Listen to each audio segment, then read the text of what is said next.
So today we're going to discuss what you should be doing and looking for when you're selecting a personal injury attorney, if in fact you are fortunate enough to need one.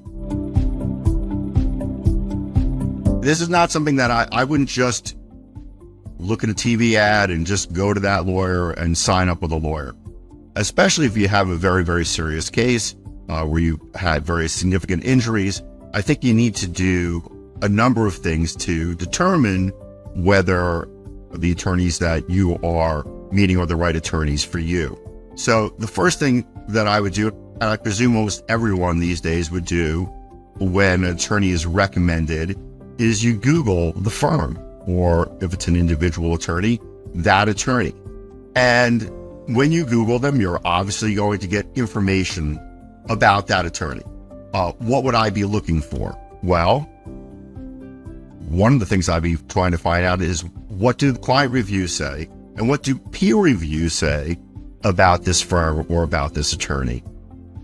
And client reviews are great to look at. You do have to be cautious. We all know in the world of Google reviews and Yelp reviews that there are fake reviews and reviews that aren't entirely honest. But I think now people have gotten pretty good at figuring out what's truthful and what seems to be an exaggeration or untruthful when looking at reviews. And so obviously the same standard that when you look at a restaurant and their reviews, the same kind of critical thinking will be applied. You want to look at what people are saying, clients are saying about these attorneys. And if it's all 5-star reviews and they're saying that the attorneys are great, that's fantastic. By the way, even if there are a few negative reviews, that can certainly happen. As we know, not everybody is always 100% satisfied, even if an attorney's done great work or really gave their best effort. It's certainly not, one bad review. I would not hire an attorney. I would look at the sum of all the reviews and make that determination. Things that I would be on the lookout for that would make me hesitate to want to hire a particular personal injury attorney is if there are a number of complaints.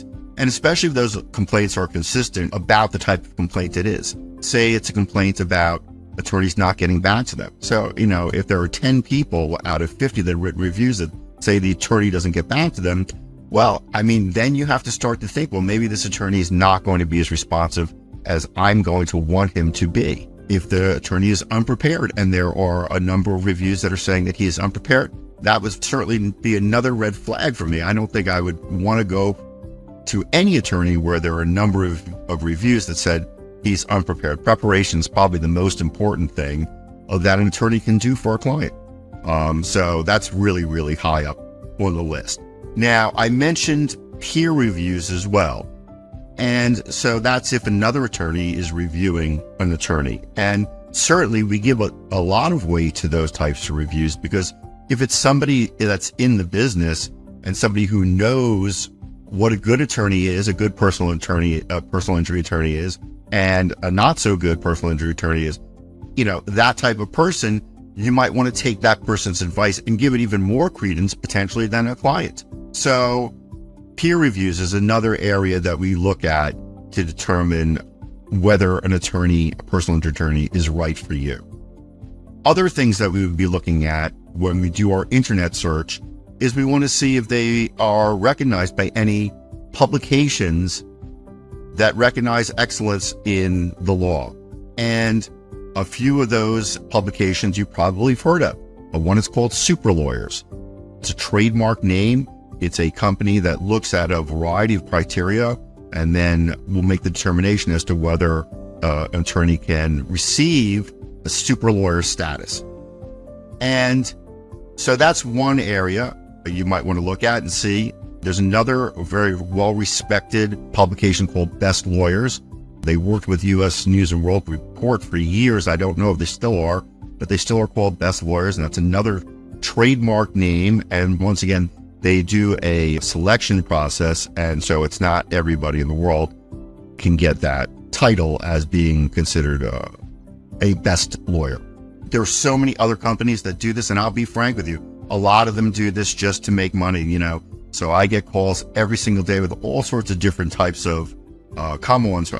Top 10 med mal attorneys, top 100 this attorney, top, left-hand turn attorneys. I mean, it's just incredible because they know that they can charge for advertising once they make these publications. So I wouldn't say that you should look at every single one of these publications, because some of them are just simply, they will give the award to anybody who's willing to pay for the award.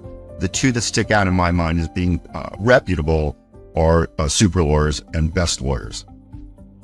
So another thing you're going to want to look at is you want to look at their website.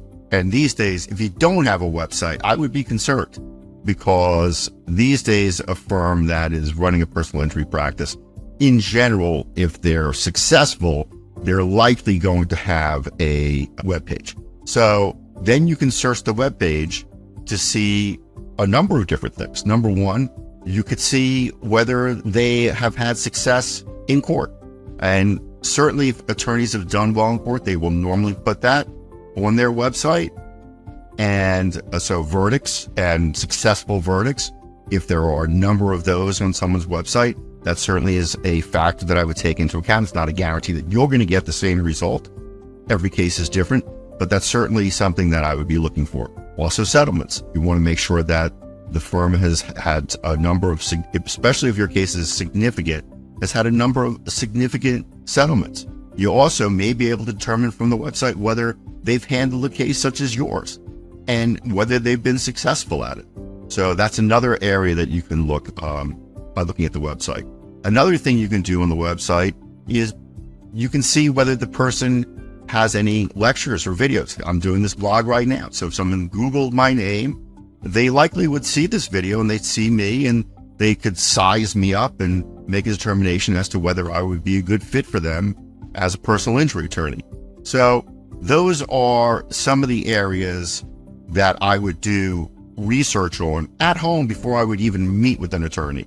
Get on the internet, Google the lawyer, Google the firm, look at their credentials, look at what they've done, make sure that there are no red flags. Another thing that you should be looking at is whether there's ever been any sort of disciplinary action brought against them. And certainly that's something that's taken into account. And it's been happening more than once. And, I would never say don't go see a lawyer, but if a lawyer is consistently getting in trouble with the disciplinary committee, that is a red flag. And I would tend to want to avoid that type of attorney. So that's the type of research you can do. So when you get to the firm and they're interviewing you, you are also interviewing them, and you want to find out a number of things about them. The first thing in my mind is how long have they been handling personal injury cases? This is a huge, huge, huge factor in determining whether to hire a personal injury attorney. And I'm not saying that a young attorney can't be a good attorney. There are certainly prodigies and people that pick up the field very, very quickly. But in general, the law is very complicated. And even the law of personal injury is very complicated. And a lot of people, unfortunately, dive in and think, well, this is going to be easy enough. It's just trip and falls and car accidents. How complicated can it be? And the answer is it's very complicated. There are lots of laws regarding the sidewalk and who is responsible, whether it's the city, whether it's the adjoining landowner. There are factors as to how many people are in the adjoining landowner's property. There's just so many things to work through. And when you sue a municipality, getting the right name, there are a lot of different entities out there. There's the New York City Transit Authority. There's the Metropolitan Transit Authority. There is the Long Island Bus Company. So there are just a number of ways to make mistakes if you're not experienced doing this. So I've been doing it for 30 years, and I'll be frank, I'm constantly learning. There's still new stuff to learn. The law is constantly changing, but after 30 years, I have a huge base of knowledge. And I think that when you look at experience, it's a huge factor. People that are more confident when they've been doing it for longer. People have more mastery of the material when they've been doing it for longer in general. And so that's certainly a factor that you want to look at. Somebody who's fresh out of law school, that might not be the right pick to run with your case. Maybe it's somebody who's just a superstar who just is amazing and you get lucky and lightning strikes for you. But for the most part, I would be looking for an experienced lawyer who has been handling personal injury cases for a number of years. The other thing, and one of the other things I'd be looking for is what percentage of the practice is dedicated to handling personal injury cases. Most firms, or a lot of the firms in New York that do this exclusively, do personal injury exclusively. And I'm not saying necessarily that a firm that doesn't do personal injury work exclusively is a firm not worth hiring, because there are firms that do a number of different things well. It just is that if the firm doesn't do any personal injury, or let's say they dabble in it, they have 5% of their cases or personal injury cases, or 10%, well, then they might not have the same type of expertise as if they're putting all of their time into these types of cases. It's not an area, in my mind, that you can just dabble in, because the law is constantly changing and there's a lot at stake. And it's much more complex than people realize. Another thing I'd be asking is whether they handle personal injury cases for other attorneys. And the reason I say that is because if an attorney is good enough to be hired by a fellow attorney who's in the same business, who may even do the same work, maybe a personal injury attorney, but he doesn't try cases, or he's not used to dealing with larger cases, that's a very good sign. That's a sign that the attorney that you're speaking to is well respected in the business, as so well respected that other lawyers are giving this lawyer or this firm cases. And with our firm, that is true. We get a lot of referrals from other attorneys. We try cases for other firms. And I do think it does speak to the mastery of personal injury law when you're hired by other good lawyers to do work for them that they feel that they can't do. So that's something that I would look at. The next thing is talk to them about the fee arrangement. Now, this is something that's very confusing, I think, for people. They watch TV and, you see no recovery, no fee, free consultation. Are these special? Are these magical things that these people are offering that other people aren't offering? And the answer is no. Pretty much every personal injury attorney does a free consultation because it's a contingency basis. So if the lawyer doesn't win, obviously the client doesn't get any money, but the lawyer doesn't get any money either. So the lawyer is going to pick cases that he thinks he is going to be successful with. So at the onset, if he's giving a consultation, it would be, in my mind, not great to do a consultation and turn down a case because now the person's out of pocket with really no way of ever recovering that money again. So free consultation is very, very common in the personal injury world. I would say you'd see it 99% of the time. So that's nothing special. And the other thing, the no recovery, no fee, that's also not special because plaintiff's attorneys work on a contingency fee basis. And so every attorney that you're going to hire in the world of personal injury in New York is going to not charge a fee if they don't get a recovery, because that is how contingency works. It's not special. The firm is not offering you anything special. That is what every firm does. The only issue, really the only issue, is what happens with the expenses on the case. Some attorneys will lay out the expenses on the case, and if the case is unsuccessful, they won't ask the client for the money back. Well, that's what our firm does. In the rare event, and it has happened, but doesn't happen too often, but in the rare event we're not successful and we've laid out money on the case, we eat it.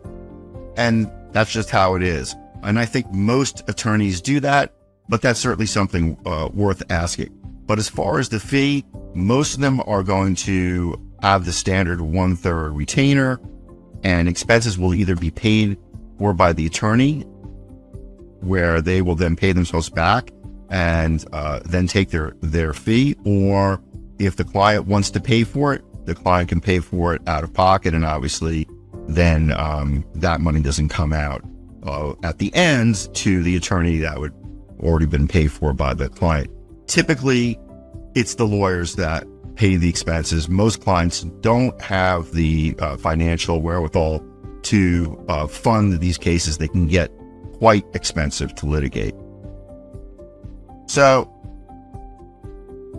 next thing I would want to know is, did they try cases? You know, if you're going to a firm that doesn't have trial lawyers, that doesn't take verdicts, then it's likely that their awards will not be as large as a firm that will take verdicts, because insurance companies are worried about trials and they're worried about verdicts.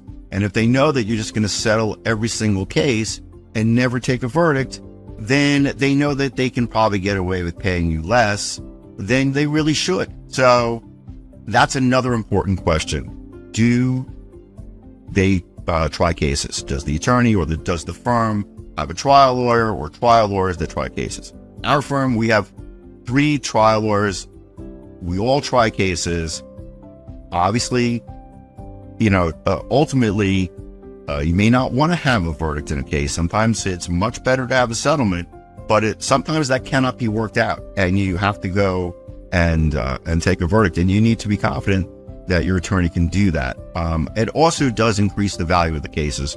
Like I said, if an insurance company feels that you've had good fortune in the courts getting verdicts, they're more likely to want to pay you to go away. So that's another question I would ask.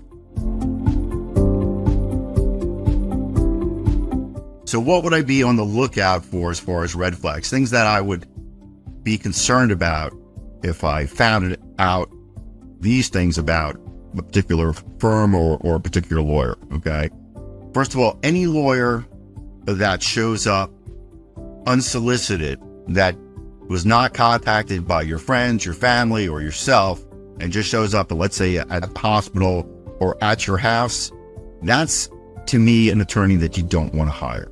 That's an attorney that is soliciting your case. It's actually illegal, unethical to do so. And you have to ask yourself, if a guy is this desperate, first of all, how did he get your information? You probably paid somebody off to get that information. And if this guy is so desperate and his reputation isn't good enough that he needs to go chase you down, even though you don't know who he is, well, what kind of lawyer is he? So that would be a red flag. Another red flag would be any lawyer that offers you money, okay, to either retain them or go see a doctor. Once again, totally illegal. And if a lawyer is paying you to retain them, what kind of lawyer is that, you know, that needs to pay you to get you to go with them? Is that a great lawyer? Is that a lawyer with a fabulous reputation? Probably not. You know, that's probably somebody who's a bottom-feeding lawyer who's not particularly good and has to pay his way into the business. So that would be another red flag. Another red flag is lawyers who say they've never lost a case. Well, one or the other is true. Either they haven't tried enough cases, okay, or they're not telling the truth. Because over time, if you try, you know, I've been doing this for 30 years, you try enough cases, you're going to have the occasional loss. And we've had very few of them. We mainly win, partially because we're very aggressive and we're very prepared when we try cases. So that's certainly one of the reasons why we've been successful. But there are times where it can happen. You can lose a case through no fault of your own, even with the greatest of effort. And so a lawyer, to me, who says he's never lost a case is either a lawyer who hasn't tried a lot of cases or is a lawyer who is trying to bamboozle you, because there's no way that you can ever guarantee that that trial is going to 100% go your way. So the other thing is guarantees. Any lawyer says, I guarantee you I'm going to get you X dollars the day that they sign you up. Once again, that's not a lawyer that I would find credible, because they haven't gathered the evidence. They don't know about the insurance at that point. They don't know about the extent of your injury at that point. They don't know about the extent of how the accident happened and the liability and everything that occurred leading up to the accident. So for them to then just throw a number out at the first meeting, to me, that is a sign, once again, that you're being bamboozled into being retained because you're being sold something that may or may not be true. I don't get involved in telling my clients what their case is worth the very first time I meet them, because I think that it would be very misleading. You need to get evidence together. You need to figure the case out. You need to speak with the doctors. You need to look at the records. You need to speak with witnesses. You may need to get involved in the litigation and see how the depositions go before you really know what the value of the case is. So a lawyer who's guaranteeing you they're going to get you a number, that's a lawyer that I would not trust.